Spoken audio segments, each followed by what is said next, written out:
Hello everyone. Welcome back to another episode of our entitled parents. In today's episode, EM thinks she can use the park without regard for others.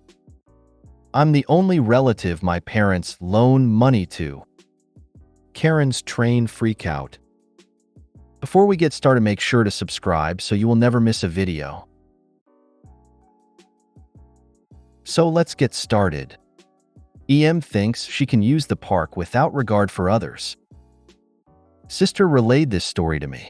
Easter Sunday morning, she was walking her dog at the local park that has a dedicated dog park section that's fenced in.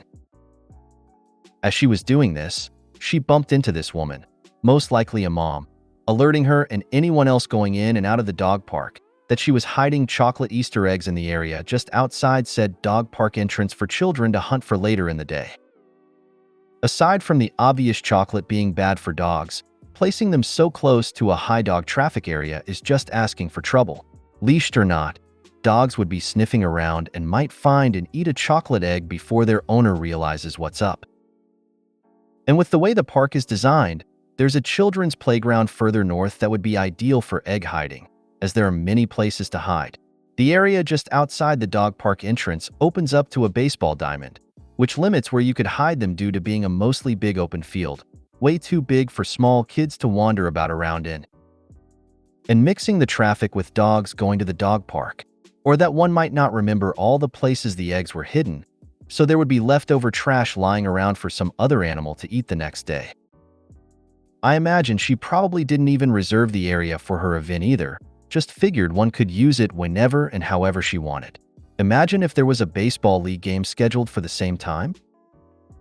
Or, one could instead host the egg hunt in your backyard and not in a public park. Teaching their kid to go pick up random things in an open park and then eat them is a great life lesson. Random small brown nuggets just outside a dog park, no less. Just imagine how many of those candies might have pee or poo all over them before any kids even get to them. Too late now, but should have gone back with a group of adults and find all the eggs first. I'm the only relative my parents loan money to. Everyone else is gifted money, cars, services, dental care.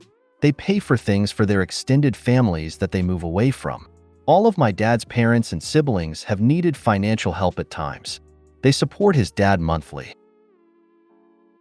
I've seen my mom unconditionally support my dad after he did things like max out 4 Shell station gas cards assigned to each member of our family on gas station lottery scratchers. I was the only child driving at that time, and I was accused daily of doing this. They had to pay Shell back a lot of money when the truth came out. I did not get an apology, and my mom started making me give her receipts every time I used it, even though my dad was the only one running up the bill. He got bailed out of becoming addicted to gas station caffeine pills. I'm not saying I wish my mom hadn't helped him. I'm just saying I saw these things and so I thought my parents were generous, kind people who supported relatives in need. I became in need of financial support recently after a divorce, COVID, and changing careers. I thought my parents would help me like I had seen them help their extended family. But no. My parents made me sign a contract to pay them back before they would give me desperately needed money. I just paid them back the final $240 that they insisted on collecting while I am unemployed, sick, and stressed by my landlord not fixing the snake hole nest of a property I live on, while my partner's family is bankrolling our rent so I can focus on finding a better job. I ended my marriage with $33,000 in debt because my ex had paid off all my student loans in that amount in the first year of our marriage. I had that much debt because my dad got his master's and specialist degrees also in the 4 years that I was in high school. Stress of grad school while working and coaching full-time were reasons for the gas station addictions. There was no money for me. They refused to co-sign on cheap off-campus housing because they were scared. So I was forced to take out loans for $1,200 a month plus $600 a month required meal plans living on campus. Now, to be fair, my parents have helped some. They asked me to create a spreadsheet of all my debt in 2 countries. I did so. They gave me $1,200 to give my ex-boyfriend who had helped me after my divorce, and $1,200 to pay one debt, while charging me $400 monthly rent to stay with them in between apartments. I was extremely grateful for this help. I always am. But why am I the only relative to pay them back? I have asked point blank this question now, and here are the responses I've been given. My marriage didn't fail. You are ungrateful. We only needed help when we had children, and you didn't have children. You are ungrateful. You're the only one that can afford to pay us back. You are ungrateful. This way you won't feel guilty and like you owe relatives money. You are ungrateful. It's hard to be grateful for loans when everyone else gets gifts. I'm drowning. Never give them anything and have them have to pay you back if they want anything and make it a legal contract. This is because your parents care about their reputation and not about people. Since it's normal to help your own kid, they would get no praise for helping you, so they won't do it. Because if they start asking all those other relatives to pay them back, they don't get the glory of being the generous relative. My mom doesn't gift or loan me any money but gives my brother money all the time. Guess who's gonna be wiping her bum when she's older? Not me, haha. Not him either though, cause he's very lazy. Her reasoning is I'm sensible and can take care of myself. Looks like it would have been cheaper to ask a relative to borrow money for you. Please don't ever give them anything. Make them sign a contract if you do. Call them ungrateful while you do it. Karen's train freakout. I'm typing this on the train since it just happened. It's early morning and everyone is extremely tired. Several people are sleeping. The train is severely packed and I'm under the impression that there's not a single seat left. So here I am, listening to music when all of a sudden this lady and her son come in, with a conductor in tow holding their stuff. Then she disappears from view. Then she comes back. Then she goes up and down looking for a seat.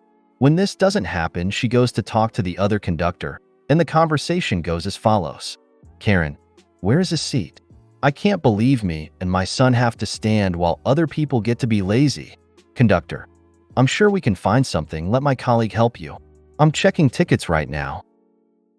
Karen, he has been no help at all. I need you to get me a seat now. Conductor, whoa ma'am, can you please calm down?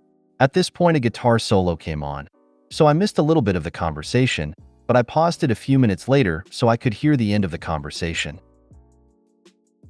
While the guitar solo was on, I could hear Karen yelling, and at this point a majority of the sleeping people had woken up. I heard this as she was following the ticket-checking conductor still yelling. Karen, how dare I be subjected to this? I've been standing for so long. A random passenger offered her a seat, but she declined saying, I need 2 seats, for me and my son. Conductor, I need you to calm down. I'm sure someone would give up their seat, but I need you to wait until I check tickets. Karen, but I need help now.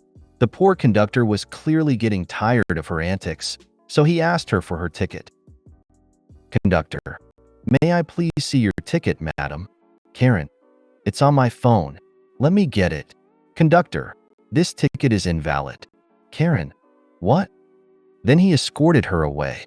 Somehow, she made it to our destination, where I actually managed to see her again.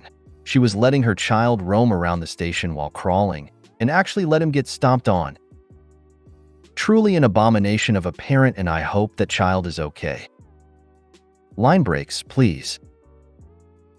I would have told the lady to shut up and stop bothering people who are trying to sleep in here with her, and that nobody is obligated to give up the seats they were sitting in first and were sleeping in for her and her kids, so she can be comfortable sitting and sleeping while the actual owners of said seat have to remain standing and be deprived of their sleep that she rudely woke them up from with her temper tantrum. If only the kind-hearted conductor had given her and her son, almost left the autocomplete sin, a seat at the next station. If you made it to the end of the video, thanks for watching. Don't forget to like, subscribe and share, and we will see you in the next video.